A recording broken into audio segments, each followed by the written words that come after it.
Now we can say the same thing over and over. And finally, at one little moment, people grasp it. They understand it. So I can tell you night after night that all things exist in the human imagination. And I can tell you that man is all imagination, and God is man, and exists in us and we in him. That the eternal body of man is the imagination, and that is God himself. That is the divine body we call Jesus Christ in Scripture. And because of previous training, we may question that or hesitate to, take it seriously. Tonight I hope I can show you through stories how true this is. You may never really lose yourself to the extent that I wish you would, but nevertheless, I'll tell you.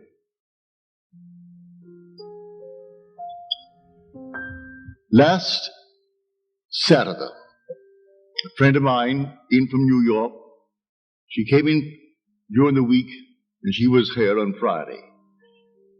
And I invited her to dinner on Saturday with a few other friends of hers out here. She called during the day and asked if she could come early. Could she come at 4 instead of 5 when I invited them? That she had things to tell me, and they would not understand it, and she would feel ill at ease in the presence of others in discussing these things. Now let me go back a little while with this lady. I met her here in this city 20-odd years ago. She was a beautiful young woman, about 30, a model.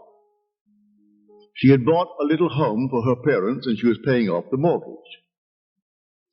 And she said to me then, this is now 20-odd years ago, I've always dreamed of going to Paris. And I really don't have the money. I have enough in the bank to go tourist and live for just 1 week in a modest way. Go to some small little hotel or maybe some little rooming place. And only for a week. I couldn't afford beyond that. And even that seems stupid now, when I think that I'm still paying off on the house. I said, you're asking the wrong person for advice, because I'm not a rational person when it comes to the world.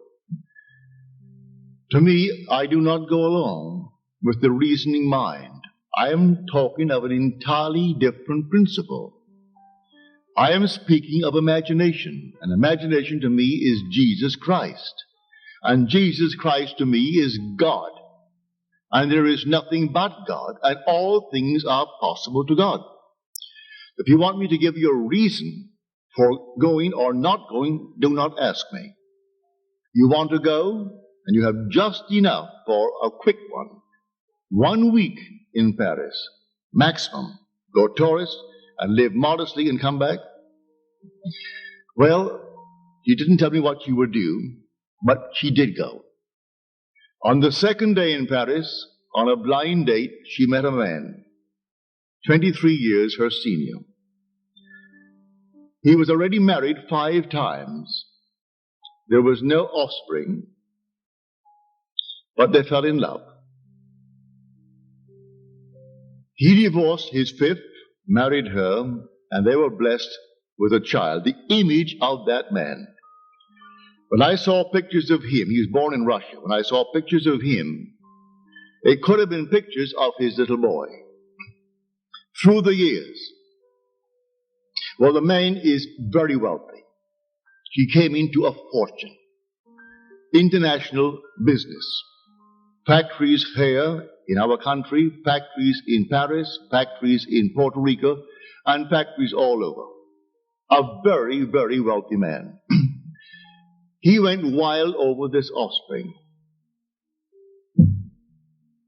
Well, as the boy grew, he was then 2.5 years old, and one night I had a vision. And I saw a little boy. He was about 5 years old, handsome beyond measure.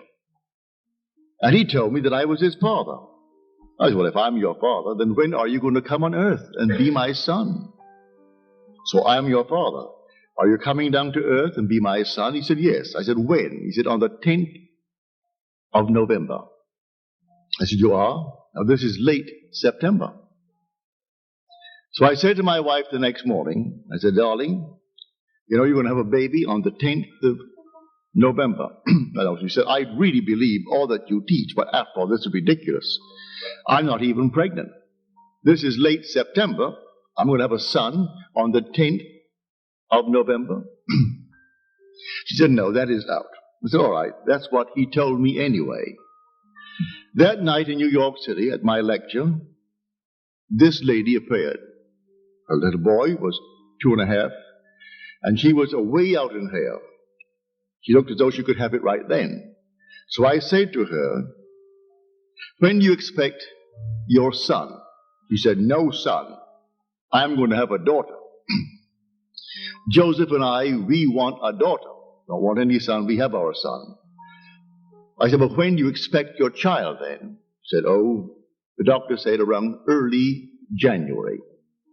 I said, should your son be born on the 10th of November, may I tell you his name? His name is Neville Mark, because that's what he told me. Well, on the 10th of November, she had her little boy, and she called him Neville Mark. Well, the family now of 4, the 2 boys, and they grew. When the first one, the image of his father, Larry, reached the age of 18, they sent him off to college in England. Pardon me. And one morning, on a Saturday morning, I got a call from her, and she said, Larry is dead. Didn't prepare me at all. Larry is dead. I said, what are you talking about? She said, I've just got a call from the headmaster of the college in London. Larry was killed today, suddenly, in this automobile accident. 1 of 5, but he was the only one killed. The others survived. He wasn't driving the car, he was in the car. And we are leaving within an hour. Joseph and Neville and myself were leaving in the hour to go to London. So they did, and brought back the ashes of Larry and scattered it in Central Park. She went into shock, completely shocked. And for 2 months, she wasn't here. Her husband called me long distance. He wrote me to what to do. I do not know what to do. Should I put her into some asylum? Should I bring in something? Because she is not here. She refuses to be part of this world. But you do not know this woman. She has a determination that is like steel. You can't divert her. She can take any goal in this world and realize it. And she had one goal now. She had to know about Larry. If what I'm teaching is true, that all things exist in the human imagination, then Larry existed in her imagination.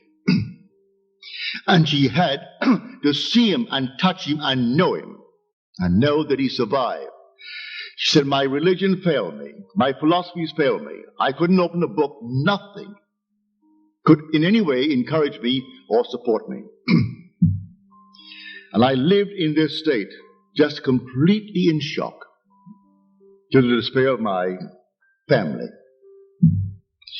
And on this morning, 2 months later, I felt something surging within me, surging and surging. And then out of my own being, here comes Larry. He is seated on the side of this chair in my bedroom. It's my bedroom. He lived on the 33rd floor on Central Park South. Here is Larry. And then I said, Larry, there? Well, I can put myself there too. And she did. I sat right next to him and felt him.